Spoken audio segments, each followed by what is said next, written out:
இப்போ திருமண காரியன்னு வைங்க,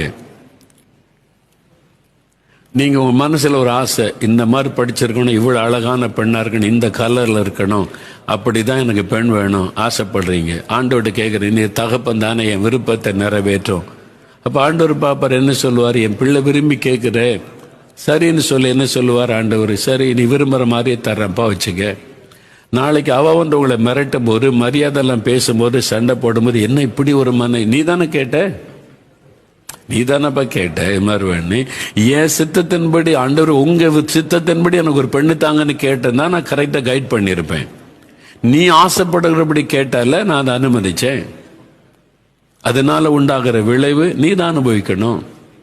எனக்கு இந்த வேலை பார்க்குற மாப்பிள்ளை தான் வேணும், இந்த மாதிரி பணக்கார மாப்பிள்ளை தான் வேணும், இந்த மாதிரி ஸ்டேட்டஸ் வேணும்னு நீ தானே கேட்ட, வச்சுக்க. நாளைக்கு அவன் அடித்தான் திட்டினான்னா அப்போ நீ அழுதுகிட்டு இருப்ப, நீ கேட்டபடி நான் தந்துட்டேன் மகளே, இதுக்கு மேலே நான் என்ன செய்கிறது, நீ அனுபவிச்சு தான் ஆகணும். அப்போ தேவனுடைய பரிபூர்ண சித்தத்திற்கும் அனுமதிக்கப்பட்ட தேவ சித்தத்துக்குள்ள வித்தியாசத்தை நீங்கள் விளங்கி கொள்ளுங்கள். அப்போ ஆண்டவர் தானே அனுமதித்தார். அப்படி உள்ளத்தில் வருத்தம், ஆனால் பிள்ளை சந்தோஷமா இருக்குன்னு அனுமதிச்சிட்டார். நீங்கள் நல்லா அதை அறிந்து கொள்ள வேண்டும்.